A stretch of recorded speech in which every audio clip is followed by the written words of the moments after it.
महाराजे यशवंतराव होळकर यांच्या राज्याभिषेक दिन सोहळ्यासाठी आज महाराजे यशवंतराव होळकर यांच्या विचारांचे अनुयायी माजी आमदार आदरणीय प्रकाशअण्णा शेंडगे, त्याचबरोबर आपल्या समाजाचे ज्येष्ठ नेते माननीय श्री गणेशदादा हक्के देखील या ठिकाणी वापगावला आलेले आहेत।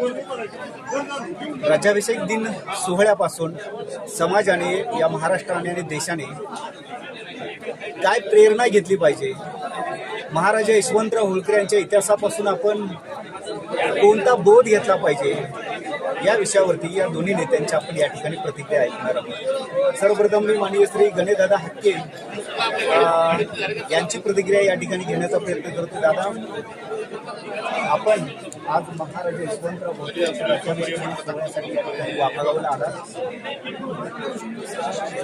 वापगावला आला।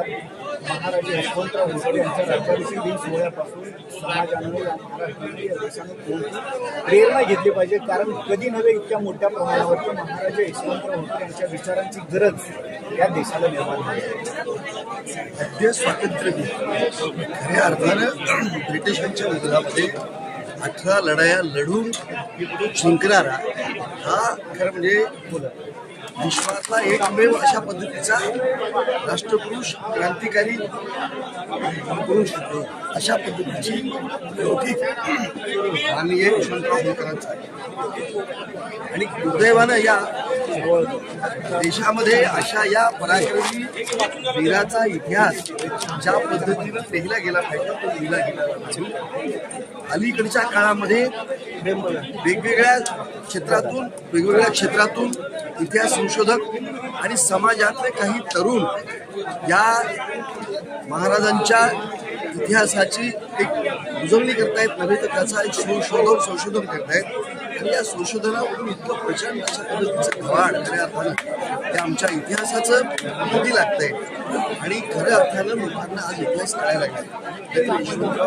यशवंतराव होळकरांसारखा अत्यंत पराक्रमी असा पुरुष या देशामध्ये झाला नाही आणि त्याची विचारधारा जी होती म्हणजे महाराजांच्या सोबत सगळ्यांना सोबत घेऊन जाण्याची होती, त्याच्यापेक्षाही केवळ आपलं आपलं राज्य एवढंच नाही तर राष्ट्राच्या बद्दलची जी भावना, राष्ट्रप्रेम, मातृभूमीबद्दलचं प्रेम हे एक आगळं वेगळं वैशिष्ट्य यशवंतराव महाराजांच्या संदर्भातलं होतं। आणि खऱ्या अर्थानं म्हणजे त्यांचं हे जन्मस्थान ही ठिकाण इतक्या पद्धतीचं म्हणजे चांगलं असं ज्याला काही कारण त्याच्याकडून लोकांनी प्रेरणा घ्यावी आणि खऱ्या अर्थानं या देशाचा इतिहास हा जाज्वल्य अशा स्वरूपाचा पराक्रमाचा इतिहास या स्मारकातून लोकांच्या पर्यंत पोहोचावा या उद्देशानं